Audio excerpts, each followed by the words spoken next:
and thank you all for joining this webinar. This is a fairly light session, and the idea for this webinar today is to give you some ideas, some takeaways for how to use marketing automation, applications for how to use the tools that you might have or might be considering purchasing for your marketing activities. I run marketing automation at eDynamic. eDynamic is a digital consultancy firm. We've been around for a while working with a number of industry verticals, and we have a global presence. I'm speaking from Toronto, Canada.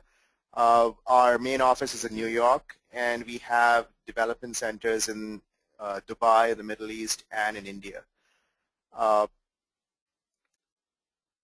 What we try to do within eDynamic is empower the marketer with all of the tools, technologies, strategies, and best practices around everything from acquisition, so all of the activities around acquisition or customer acquisition, as well as engagement, so customer marketing related activities that would include forums, analytics, onboarding, a number of things that the customer marketing folks would do.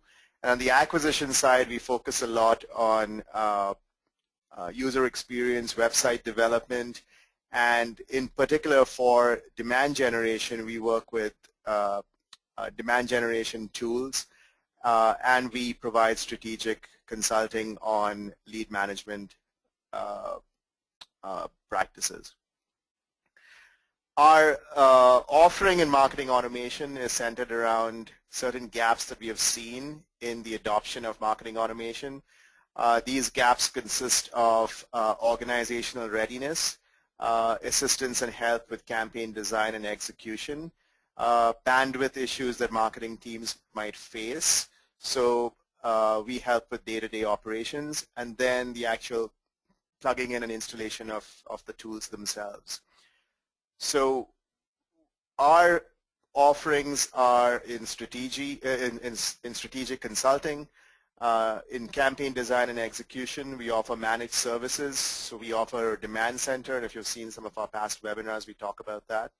And we do development work, so actual implementation work to support marketing teams.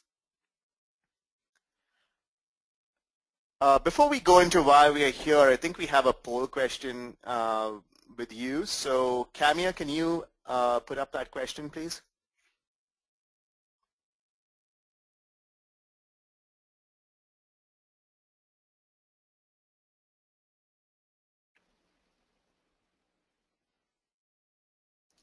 Great, thanks.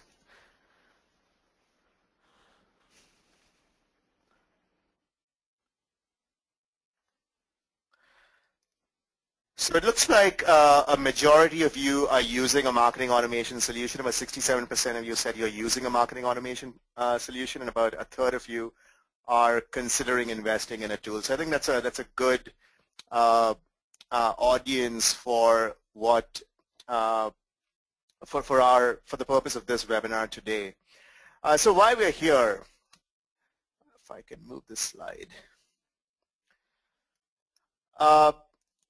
This year marked about the 100th anniversary of the Titanic, and when I was reading about the Titanic during the turn of the century, electricity was becoming very popular, becoming more commonplace, and people were installing light bulbs and things like that way in their households.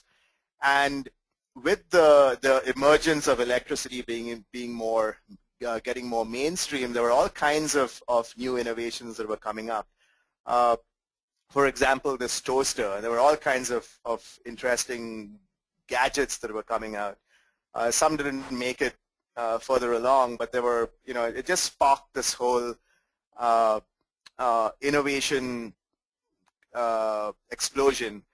And we are actually seeing something very similar happening in the last few years. One is, of course, after the birth of the internet and email marketing and things in that way, one spill-off of all of this is being able to track behavior and be able to actually market based on someone's digital footprint. Marketing automation has played a big role in this because it's enabled marketers to not only corral that behavior, but be able to now segment, slice, dice, and market to specific audiences based on that behavior. So marketing automation has actually played a key role in this kind of one-to-one marketing, which for many years people have been trying to do effectively. Most of the tools, and we are vendor agnostic, but most of the tools across the board, whether they're the lightweight tools or the very enterprise level tools, will have some core functions or features. And I've bucketed them into kind of 4 main categories.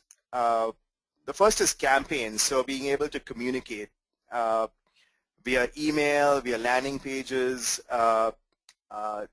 Some might have other plugins like direct mail, telemarketing components plugged in, and so on. But there's this whole aspect of communications and campaigns that can be run from within the tool. The second bucket is data, so the ability to segment data, to be able to create this marketing database, be able to manage the data, and to be able to do things like subscription management, identify a prospect or customer's preferences, and so on. The third area is all about lead management, and for a B2B audience in particular, this is important because ultimately whatever they're trying to do is to be able to set up leads, qualify leads for a sales team. So most of the tools have actually been born in marketing automation, have been born from a B2B requirement, and a lot of them have very sophisticated features and functionality in order to enable marketing to generate and qualify and prioritize leads that are then passed over to the sales team. The final kind of pillar of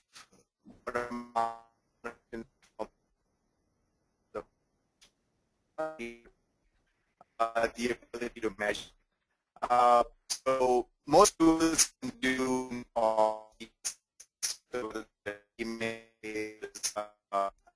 components. You can look campaigns and look at a collection of ads together. Plugging in lead management, plugging in the data also enables some tools to offer very good insights into the impact on revenue. So what you may have heard is as closed loop reporting. So in terms of closed loop reporting, that's one area where marketing automation platforms shine. Underlying all of these kind of buckets of features and functionality are integrations. A number of these tools have now broadened their ecosystems to include connectors or APIs that can connect into various tools, whether they're web conferencing tools, whether they're data management tools, whether they're social tools, and so on. So there's a broad range of sub-activities of features and functionality that are now enabled with these integrations. And we talked a little about the digital footprint. All of these tools have, in some shape or form, the ability to track behavior.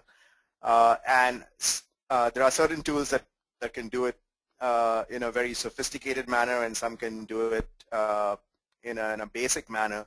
But all of them enable the marketer to be able to take that behavior and then break up the data based on that behavior and then start targeting each of those groups within the database with specific content, with specific messaging based on that behavior.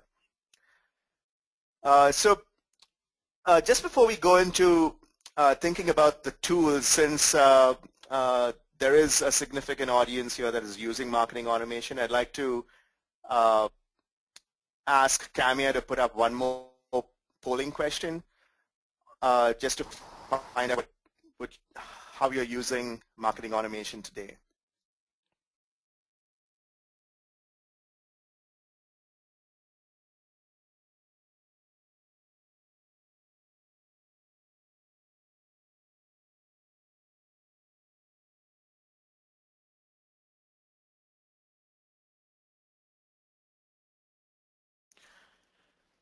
Great. Thanks, Camia. So it looks like 89% of you said that you're not fully realizing the potential of marketing automation, which is not surprising considering that Serious Decisions actually said that only about 20% of most marketers are getting the full value, full ROI of their investment. There's a good chunk of you, about 10% of you that are saying, 11% of you are saying that you are getting good value, so that's a good thing. One of the things that we look at when we think about marketing automation is not just the tool. We try to think about how customers behave, and we let the marketing drive the tool, not the other way around. When we think about the tool, we first think about what are we dealing with as marketers today. And the main thing that we see is that the customer is in the driver's seat. So if you go back to 15 years ago or more, the corporations and salespeople and companies had control over the conversation. They put out documents, they put out sales manuals, they put out brochures, and these were consumed by customers, and accordingly they bought something or they did not buy something. But today there's a whole plethora of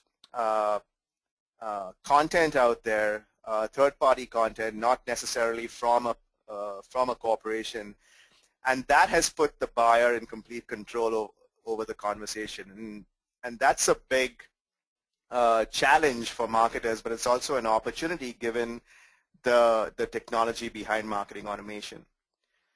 Another factor is that research and comparison is not what it used to be. So in the old days, you had to go to an analyst firm and get a research document, or you would have to go and go to an event, meet people, try to talk to customers, to fellow customers, or get permission to talk to them. It was very tedious. Today, it's actually quite different, and there are a number of tools that people use to choose a certain solution or try to get information about a certain product or solution. Of course, with the emergence of Google, search, of course, is number one.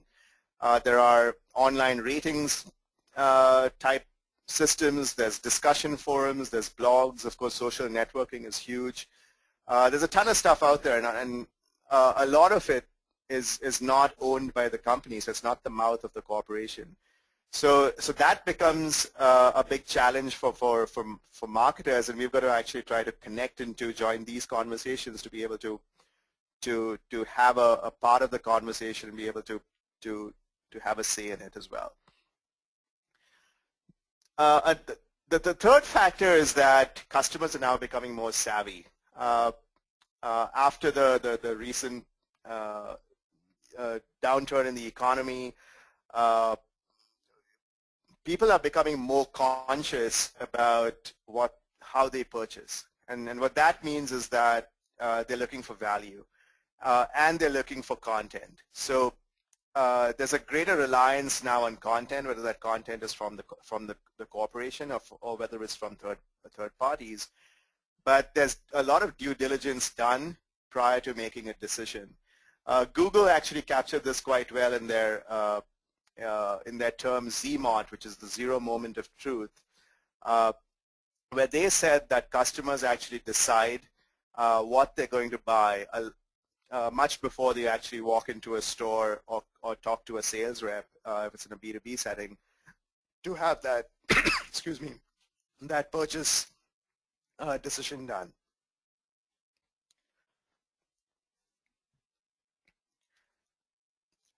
The final factor is technology. So technology is really affecting the way we communicate. Now we've got Pinterest, we've got LinkedIn, you've got Twitter, you've got Facebook.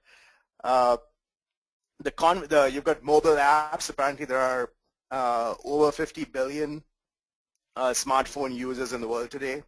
So that changes the whole dynamic, that changes the whole way marketers need to connect with customers, and this is how customers are actually telling us through the platforms of their choice how they want to be communicated to. So that's also impacting the way we need to communicate. So when you think about all of these various factors, that customers are in the driver's seat, you think about different technologies out there in which, and this is how people are choosing to consume content. We look at how decisions are made much prior to them having a conversation with someone in the company.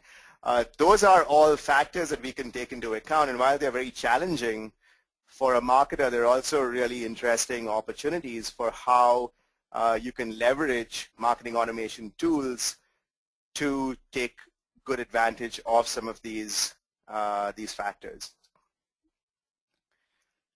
So before we go into 10 ways to use automation, I just want to gauge from the audience, from all of you on the phone, what tools, what applications you might be using. So Camia, can you put up that third poll?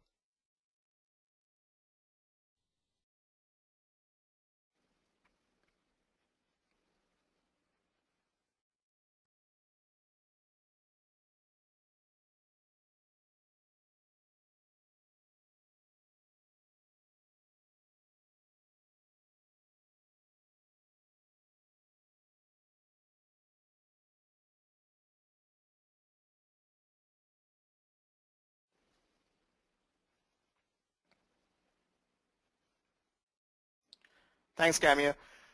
So it looks like almost 80% of you are using marketing automation for email marketing, and that's actually quite interesting because even within our organization, we have different practices. I run marketing automation and demand gen.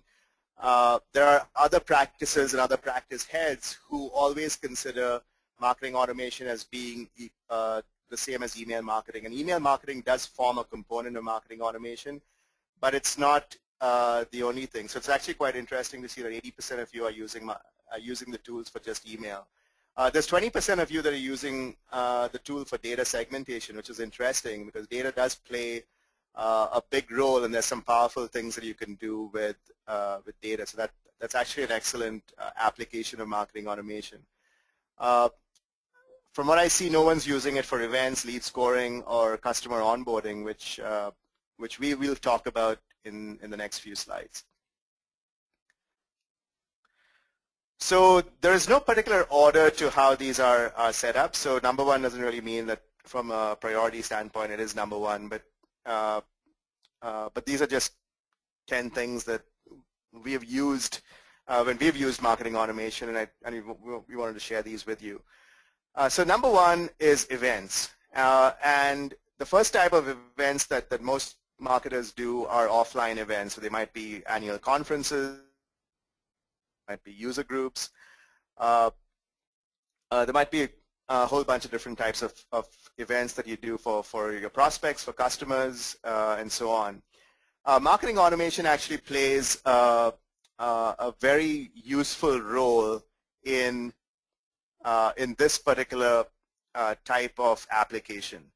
This is an example of a big event that we run every year in Europe, and it consists of a series of emails that are directed to a registration or RSVP page, and those that do not register are actually routed through to a telemarketing firm where they follow up with these prospects.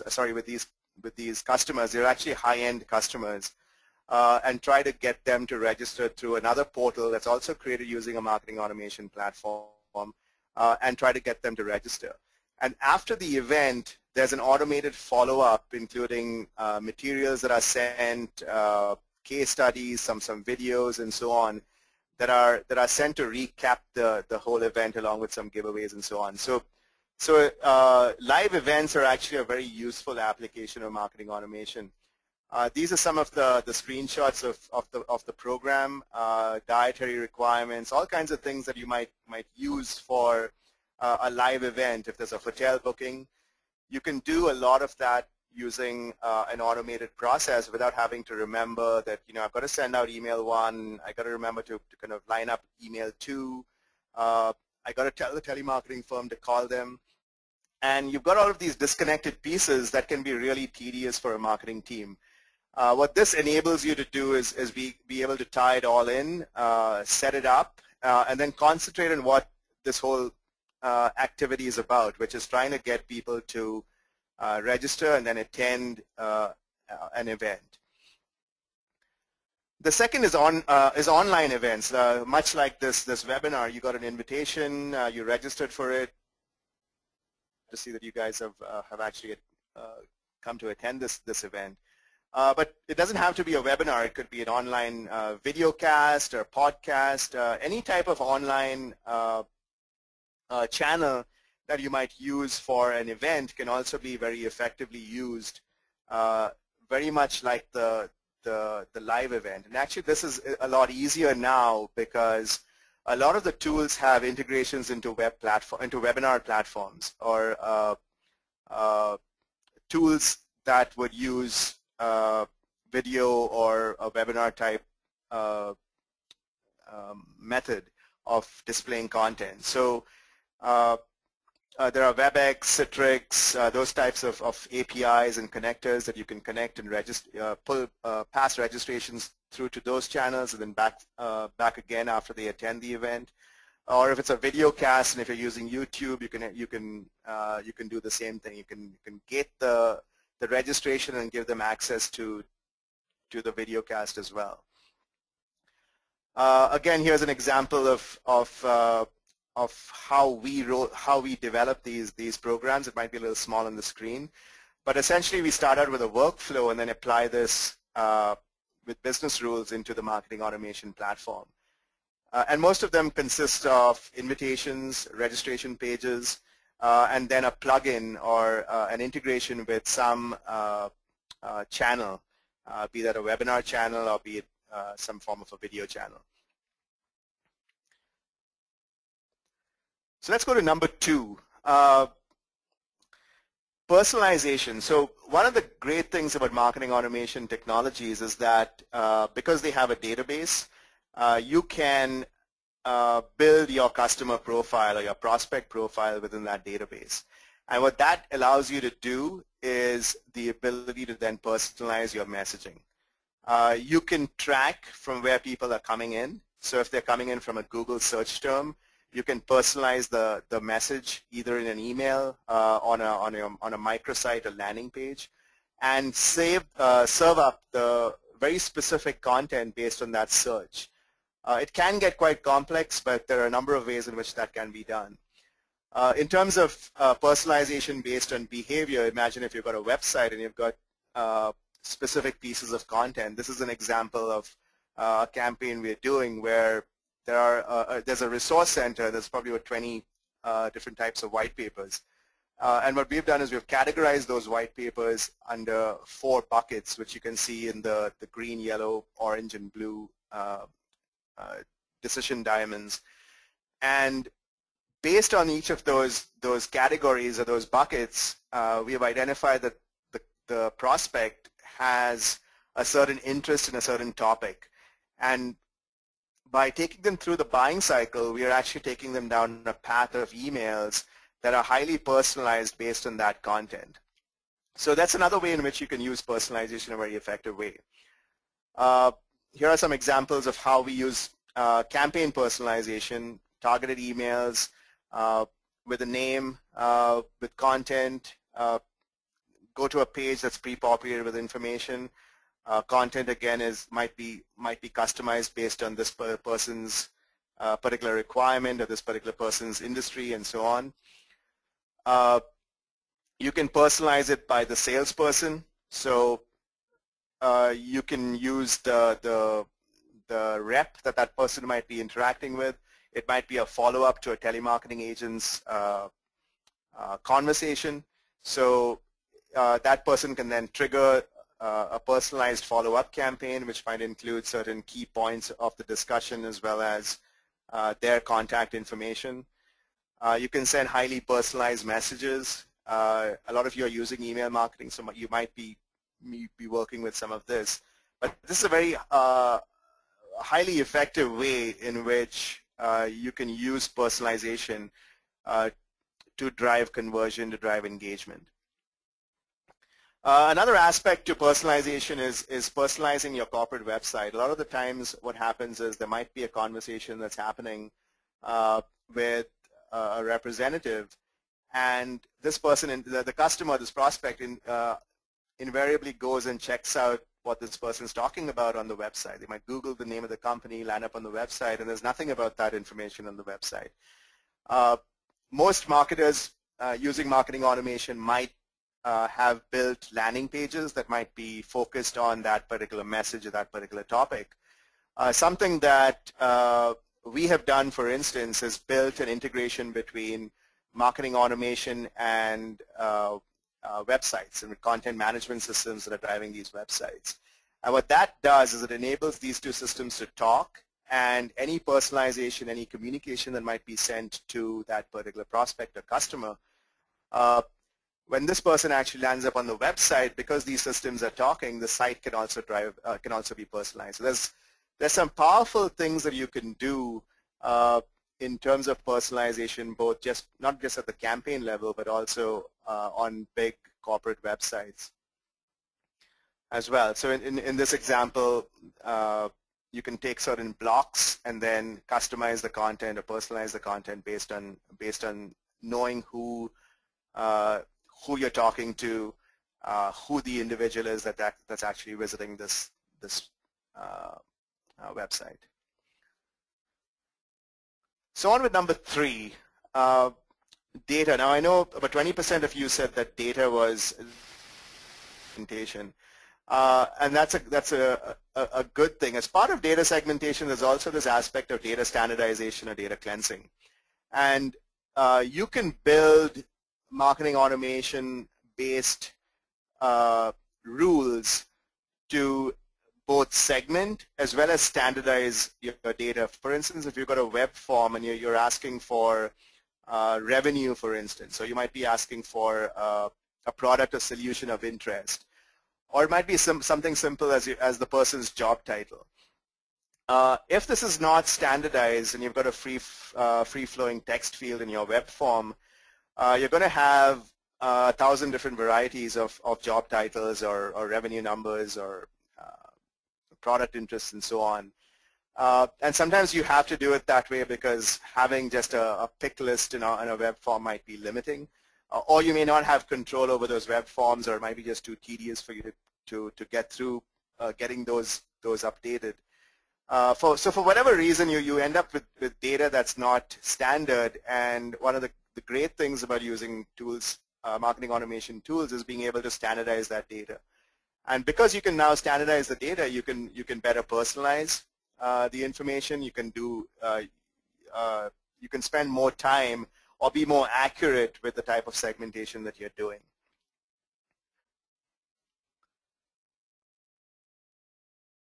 So number 4, nurturing. So almost none of you said that you were using nurturing. I actually expected quite a bit of you to say that you were using nurturing. Nurturing is a great way to engage. In fact, it actually brings in a lot more conversions from a nurture campaign as it would from a straight acquisition. And the reason is because you're building trust. So when you do a nurture campaign, what you're basically doing is you're sending out segmented, triggered emails directed maybe to a landing page, maybe directed to content, but it's a very a tight dialogue that you're having with a prospect or with a customer. And as you're doing that, you're also reeling them in. So you are getting a bigger commitment from them, and they are building. They are having more faith, having more confidence in you, and they will let you know when they are ready to buy. And of course, those that don't, you'll know that too. But nurturing becomes a really effective way in which you can engage your prospects or your customers. What we use when we develop nurture programs is we look at the customer journey. We look at the buying cycle from interest to evaluation to justification and purchase. But we also ask questions along the way. We look at what actions customers might take We look at what questions they might, what questions they might be asking. We look at their motivations and their pain points. So what might actually get them to be more interested versus what might be their own day-to-day struggles that they might want help with. And then finally, there might be some barriers. These barriers might be organizational barriers. They might be, contractual. They might be stuck with a current vendor for whatever reason. There might be certain barriers, and understanding what those barriers are is useful in either developing nurture campaigns that can help overcome those barriers, or when you need to have a conversation with them, you are ready to face those objections or those barriers. In terms of the types of campaigns that can be done, there are a number. Again, it's based on the buying cycle. You can have welcome campaigns, you can have follow-up campaigns. If you're doing a Google AdWords campaign, for instance, and someone comes in, you do not want to actually sick that person over to a salesperson, but you want to kind of warm them up and introduce them from the content to the company. And to be able to bridge that, you'd want to actually send them some information before you are able to prime that person or warm that person up to such an extent that when they're having a conversation with a salesperson, the conversations is very much purchase oriented rather than the salesperson actually spending a lot of time in education. There are sales accelerator campaigns and objection campaigns. So those are campaigns that, like I said earlier about barriers. You could have very specific campaigns around what the barriers might be. And then finally, if you spend a lot of money in your on your database and you've invested a lot of money in your database, data gets stale too, and people may have fallen by the wayside and have become inactive. And you also want to wake them up. You want to re-engage them. So there are very effective ways in which you can do that as well. You've seen Salesforce.com here. So a lot of the data can be driven from your CRM system. These campaigns can be from customers. They can be campaigns that are driven by opportunities or prospects or leads that are already in the hands of sales, and sales is not able to move them down to a point of purchase. So you can actually take them out of the hands of sales temporarily, put them through some form of a re-engagement program, and then when the ones that show renewed interest, you can then pass them back to sales. So lots of really effective, interesting ways in which that can be done. Here's an example of a campaign that we had done. This was, again, driven by the CRM system and by salespeople. So salespeople actually nominated certain prospects of theirs that they were unable to get over the phone, and they put them into this program. We brought them into the marketing automation system, and they were sent an email over a period of a month. And those that were warmed up using scoring methodologies were then passed back to the sales team. Here's another example of an accelerator campaign. So if someone's very far down in the buying cycle and they're about to make a decision, you can get very aggressive with them and find out whether they're in or out. So there's campaigns that can actually help you weed out the tire kickers from those that are really interested.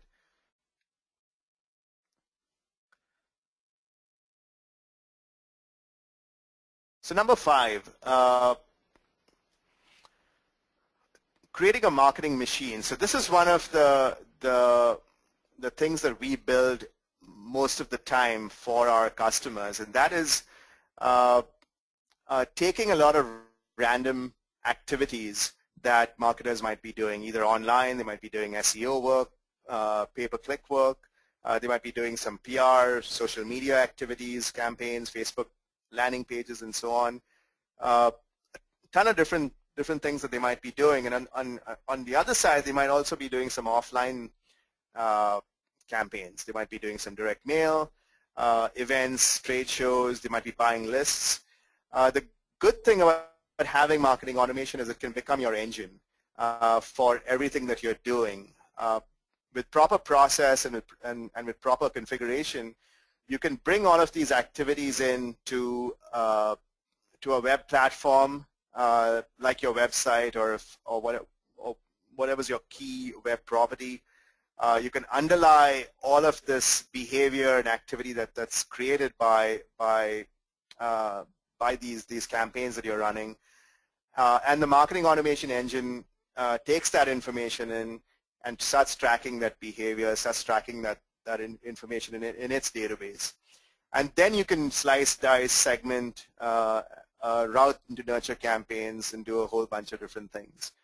So creating this marketing machine makes marketers' lives a lot easier because you now have a method to the madness. You're taking all of these disconnected things that you're doing and you're bringing it holistically into one synchronized system. Here's another example. The first one was with Salesforce.com. This one's with Microsoft Dynamics. Tech Target, these are knowledge share type lead gen content portals. You've got SEO PPC where unknown people might be coming in and then downloading content. You've got trade shows again, and then you use the engine, in this case Eloqua, to qualify, further qualify, and then pass to the sales team. So a number of ways in which this can be done depending on your business model. There's a different flavor to it, of course, but it's a proven way to actually make your lives a lot easier. While marketing automation is sometimes used mainly by the demand generation team, it can very effectively be used by the customer marketing team as well. And one of the big benefits of marketing automation being the ability to program a series of communications or interactions using certain triggers, be they behavioral or be they based on certain data elements, gives you the ability to market to customers or get customers through that first phase of when they sign up. So there might be a series of steps that you might need to take. For instance, there might be a how-to guide that they might need to follow. They might need their PIN number. They might need access to something. They might need to get access. They might need to join the community. There's a whole bunch of different things that they might that you might want them to do to be a truly engaged customer. And onboarding is actually a very effective way in which you can use marketing automation. The other is winbacks. So this is an example of from an e-commerce example, but winbacks, if someone's abandoning their shopping cart, you can always send up a follow-up email. So the first thing to do is always to try to capture some information up front. You don't have to capture a whole bunch of information, but certain key bits of information will be good, because if you've got a customer on your website and they abandon, you can use a mechanism called progressive profiling to be able to follow up with these people. And we know in certain instances about 40% of the customers that come in or the revenue that's generated from that customer base are actually coming in from winbacks. So winbacks actually becomes a very useful application for the use of marketing automation.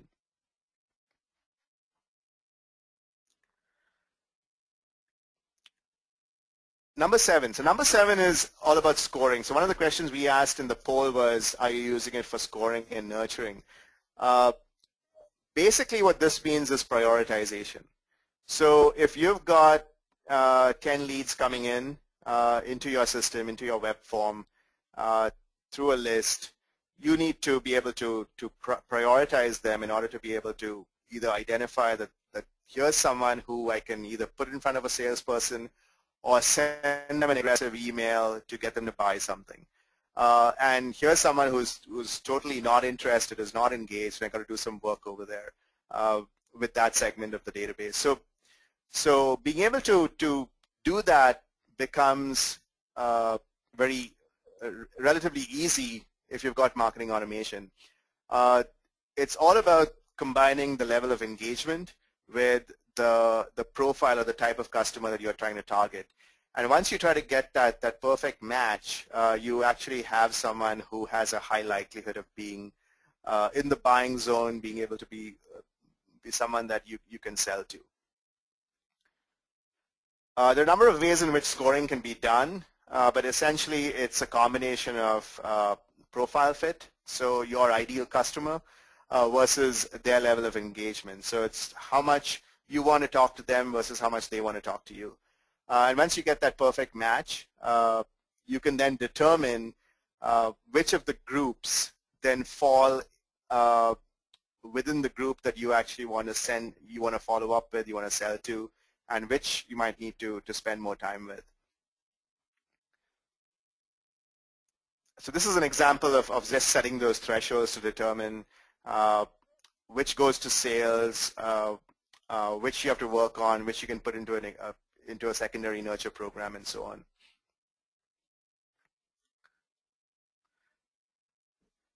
Number 8, measurement. So we talked a little about marketing automation, and one of the key features of marketing automation was reporting.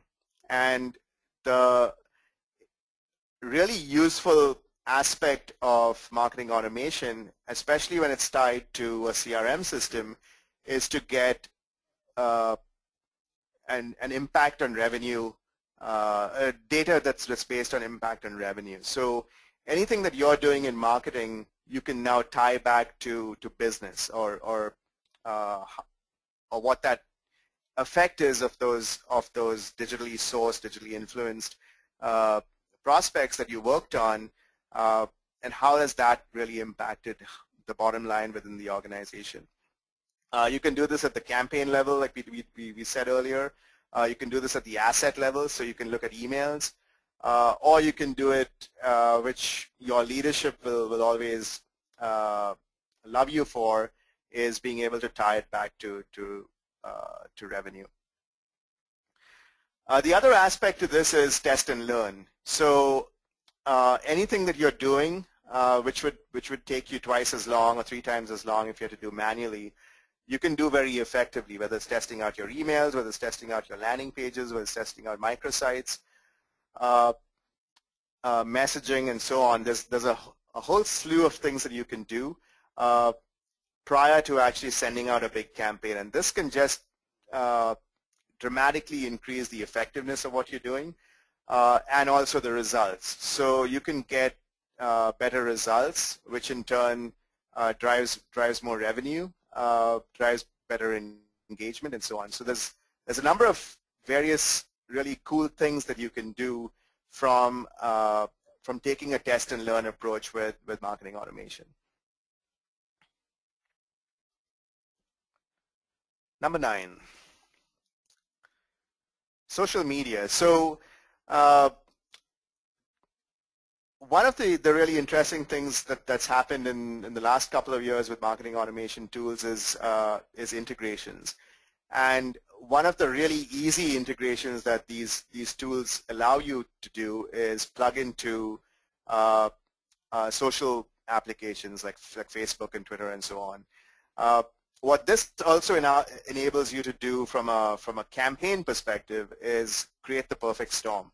So while you're sending out emails and you might have created a landing page, you can also create this air cover of activities through a Twitter feed, through a Facebook page, through a blog, and all of these other channels out there which have a dramatic way of attracting an audience can be routed back into your marketing automation engine.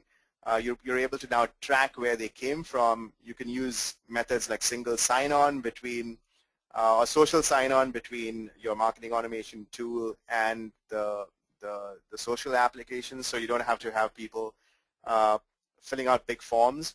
There's a number of different things that you can do to make your campaign that much more effective.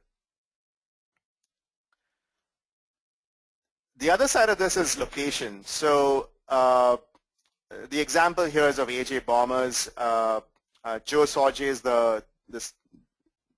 owns AJ Bombers, which is a bar in Michigan, in Milwaukee, sorry, and he is a big fan of Foursquare, and he's got a dramatic increase in the traffic that comes to his bar just by doing these check-in promotions. So there are some tools that now have location-based applications plugged in. So if you're walking down the street and you have someone who you have permission to market to, and they're walking by your store, or if you are at a trade show and you want someone who's walking by your kiosk, you can give them a shout out. You can offer them a promotion. You can invite them to come in and check you out at the booth at the kiosk to get a demo or to pick up something from your presence at the trade show. So location is actually playing a very important role now with everyone on mobile devices and so on. And because these applications now plug into your marketing automation solution, you now have that much power and that much more capability to do some really interesting things. So number 10, and this is probably the most important one for you as a marketer, is marketing automation enables you to become a hero because you can be more effective, you can show results, you can optimize in what you're doing. So there's a number of things that you can do that, we've worked with a number of customers that have grown, and we've seen them go from managers to directors to VPs and kind of go up that leadership chain. A lot of them have been, they can attribute a lot of their success to technology, especially to marketing automation, and how it's changed their lives from the old days of pure email and direct mail type marketing. So finally, to summarize before we go into some questions, is if you look at marketing automation, it affords us the situational awareness to optimize our ability to acquire and convert customers. So what that means is you have all of the tools at your disposal to drive engagement, to create this one-to-one dialogue with your prospects, with your customers. You're able to now prioritize who might be more interested than from those that do not. So there are a number of things that you can do just leveraging behavior and leveraging how they're interacting with you to a point where you can now say, I can separate out person 1, person 2, and I think I can sell to person 1. I've got some work to do with person 2. And that just makes your whole drive towards more of a revenue focus become a lot more effective, more powerful. You might have seen this data before, but using automation has dramatic results on conversions than from simple email marketing. Aberdeen report had said that companies with that are doing this really well have almost a 79% improved revenue growth over the next batch of customers that they called industry average or middle 50. So there's a number of great rewards to be had from using marketing automation and from applying marketing automation in some of these other ways than from their standard email marketing. We have a few minutes, so Camille, do you have any questions from the audience? Yes, Sean, we do have a lot of questions, but since we're running out of time, I think we'll only be able to take a few questions, and we'll get back to all the unanswered questions after the webinar, so over via email. Sure, thanks. Okay, so the first question is, when it comes to scoring and prioritizing leads, what should be our focus, and what are some of the best practices in developing the matrices? Right. So this would be more of a B2B application, and I would think that the most important thing is to first look at who your customer is. So identify what you're looking for from a customer, and that will be based on how you have sold to this customer before. So look at your database, look at your CRM system, see the types of customers that you've sold to most successfully and in a shorter amount of time. And then based on that, based on having some conversations with your sales team as well, with some of your existing customers, build this profile. And then for the nurturing aspect of it, you will look at their customer journey or how long the sales cycle is to determine the types of nurture campaigns that you would do. Like we talked about with scoring, once you know who you want to talk to and you know what the buying cycle is, then you can start building out that matrix to say what are the actions, what are the questions that they might be asking along the way, what might be the barriers, and then finally, what is their motivation and what is their pain point? You know, is there a pain point that we can solve, or is there a motivation? Are there perks that we can give them? Are there incentives that we can give them that they might be looking for that might speed up the process or move them down to selling to them?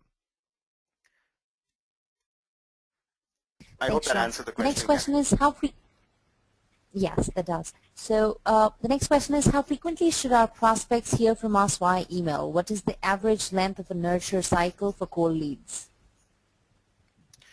Again, that depends on the sales cycle. So if you've got a very lengthy sales cycle, I would break up I mean, some of the companies that we deal with have very short sales cycle and others have a sales cycle of over a year. So the short sales cycles, it's very easy because you can, if your sales cycle is, let's say, 30 to 60 days, then you know that, you know, if you do a nurture campaign over 2 weeks with, you know, maybe 2 or 3 emails in the mix with a landing page or with content or a video channel or something like that, it can work very effectively. If you've got a long sales cycle, then you'll need to break up your nurture campaigns into 2 or 3 different types of nurture campaigns, and you'd have to move from kind of a slow burn engagement newsletter type of campaign, and then accelerate it with as you begin to track engagement to talk about specific things. If you're selling products or you're selling services, then focus on that and try to get engagement from those second and third stage campaigns.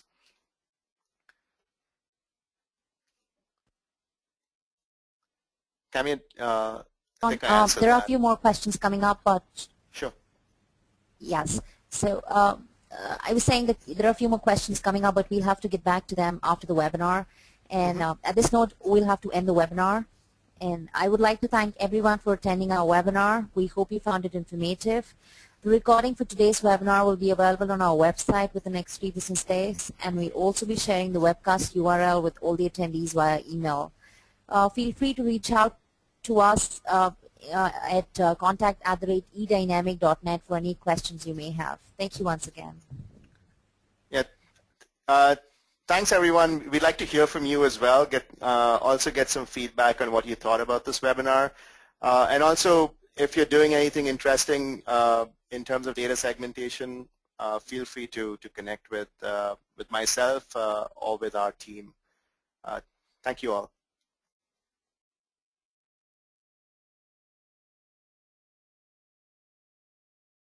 The